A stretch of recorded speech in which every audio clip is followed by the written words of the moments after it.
കോൺഗ്രസിന്റെ സമയത്ത് ED department 5000 കോടിയിലധികം സമ്പത്തുകൾ കണ്ടുകെട്ടിയിരുന്നു. ഞങ്ങളുടെ ഭരണസമയത്ത് ED 1,00,000 കോടിയിലേറെ സമ്പത്തുകൾ പിടിച്ചിരിക്കുന്നു. ഈ രാഷ്ട്രത്തു നിന്ന് മോഷ്ടിച്ചതെല്ലാം തിരിച്ചു തന്നേ മതിയാവൂ. ചിലരുടെ സമ്പത്തിന്റെ കഥ കേട്ടുകഴിഞ്ഞാൽ അവർ നോട്ട് കൊണ്ട് മല തന്നെ ഉണ്ടാക്കിയിട്ടുണ്ടാവും. പിന്നെ നിങ്ങൾ ബംഗാളിൽ നിന്നല്ലേ വരുന്നത്, അവിടെ നോട്ടിന്റെ മല തന്നെ കാണാമല്ലോ. ഏതൊക്കെ ആളുകളുടെ വീട്ടിൽ നിന്ന് എന്തൊക്കെ സാധനങ്ങളാണ് കണ്ടെടുത്തതെന്ന്. ഇവിടെയുള്ളവർ ആ നോട്ടുകളുടെ എണ്ണം കണ്ട് അത്ഭുതപ്പെട്ടു പോയിട്ടുണ്ട്. എല്ലാം എല്ലായ്പ്പോഴും ഒളിപ്പിച്ചു വയ്ക്കാൻ പറ്റില്ല, ജനങ്ങളെല്ലാം കാണുന്നുണ്ട്. UPA സർക്കാരിൽ ഈ അഴിമതിയുടെ കണക്കിൽ തന്നെ ആകെ ടോട്ടൽ 10-15 ലക്ഷം കോടികളാണുള്ളത്. ചർച്ചകൾ നടക്കുന്നുണ്ട്. ഞങ്ങൾ ലക്ഷക്കണക്കിന് കോടിക്കണക്കിന് രൂപയാണ് കണ്ടുകെട്ടിയത്. ആ കാശെല്ലാം ഈ രാജ്യത്തെ പാവങ്ങൾക്ക് വേണ്ടി ഉപയോഗിക്കുകയാണ്, അവരുടെ അടിസ്ഥാന ആവശ്യങ്ങൾക്ക് വേണ്ടി.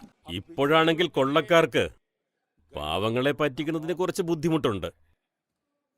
Direct benefit transfer, Jan Dhan account, Aadhaar, mobile എല്ലാം നിർബന്ധപൂർവ്വം ലിങ്ക് ചെയ്തിരിക്കുകയാണ്. 30 ലക്ഷം കോടിയിലധികം രൂപയാണ് ഈ വഴി ഞങ്ങൾ ജനങ്ങളുടെ അക്കൗണ്ടിലേക്ക് അയച്ചു കൊടുത്തിരിക്കുന്നത്. അന്ന് കോൺഗ്രസിന്റെ പ്രധാനമന്ത്രി പറഞ്ഞിരുന്നു, 1 രൂപ അയച്ച് 50 പൈസയെ എത്തിയുള്ളൂ എന്ന്. അപ്പൊ അങ്ങനെ നോക്കുകയാണെങ്കിൽ ആ 30 ലക്ഷം കോടി അയച്ചത് അവർ ഭരിച്ചിരുന്ന കാലത്തായിരുന്നെങ്കിൽ ആളുകളുടെ കയ്യിൽ എത്ര രൂപ എത്തുമായിരുന്നു എന്ന് നിങ്ങൾ ചിന്തിച്ചു നോക്കൂ. അതിന്റെ 15% മാത്രം ജനങ്ങളുടെ കയ്യിൽ കിട്ടിയേനെ. ബാക്കി മുഴുവനും എവിടെ എത്തുമെന്ന് നമുക്കറിയാം. ഞങ്ങൾ 10 കോടി വ്യാജ പേരുകളാണ് നീക്കിയത്. ഇപ്പോൾ ചോദിക്കൂ, നിങ്ങൾ ഇതിനു മുൻപ് ഇതൊക്കെ എപ്പോ ഉണ്ടാക്കിയെന്ന്? അവരുണ്ടാക്കി വച്ച വസ്തുതകൾ ഇങ്ങനെയായിരുന്നു. ഇതിൽ പറയുന്ന പെൺകുട്ടി ജനിച്ചിട്ട് പോലുമില്ല, ജനിച്ചിട്ടേയില്ല. പക്ഷെ അവളുടെ പേരിൽ വിധവാ പെൻഷൻ പോയിരുന്നു. ഇങ്ങനെ ചെയ്തുകൊണ്ടിരുന്ന സർക്കാരിന്റെ വഴികളെ മുളയിലേ നുള്ളിക്കളയാൻ നടപടി സ്വീകരിച്ചു. ഇപ്പോൾ ഇതൊന്നും ആരും ശ്രമിക്കുന്നു പോലുമില്ല. അവരങ്ങനെ ചിന്തിക്കുന്നത് പോലും ഭയപ്പെട്ടു തുടങ്ങി. ഞങ്ങൾ ഈ വ്യാജ പേരുകൾ മാറ്റിയത് കാരണം 30 ലക്ഷം കോടി പാവങ്ങൾക്ക് ലഭിച്ചു. തെറ്റായ കൈകളിൽ അതെത്തിയില്ല. അങ്ങനെ ഒരു നല്ല കാര്യം ഞങ്ങൾക്ക് ചെയ്യാൻ സാധിച്ചു. ഈ രാഷ്ട്രത്തിന്റെ പണം രാഷ്ട്രത്തിന് വേണ്ടി തന്നെ ഉപയോഗിക്കാനും അവർക്ക് നൽകാനും ഞങ്ങൾക്ക് സാധിച്ചു. അതിന് ഞങ്ങൾ എപ്പോഴും തയ്യാറാണ്. ഇന്ന് രാജ്യത്തിന്റെ ദുർഭാഗ്യം എന്തെന്നാൽ, ആദ്യമൊക്കെ ക്ലാസ് മുറിയിൽ തന്നെ എന്തെങ്കിലും മോഷ്ടിച്ചു കഴിഞ്ഞാലോ അല്ലെങ്കിൽ കോപ്പി അടിച്ചാലോ പിന്നൊരു 10 ദിവസത്തേക്ക് എല്ലാവരുടെ മുഖത്ത് നോക്കാൻ തന്നെ മടിക്കും. പക്ഷെ ഇന്ന് ആരൊക്കെയാണ് അഴിമതി നടത്തുന്നതെന്ന് ഉറപ്പായാലും അതാരാണെങ്കിലും ജയിലിൽ നിന്ന് പരോളിൽ പുറത്തിറങ്ങിയതിന് ശേഷം ഇന്നത്തെ കാലത്ത് ഒന്നും സംഭവിക്കാത്തതുപോലെ ജനങ്ങളോട് സത്യസന്ധതയും നീതിയെയും പറ്റി സംസാരിക്കുന്നു. ഇതൊക്കെ ഇനിയും മാറണ്ടേ?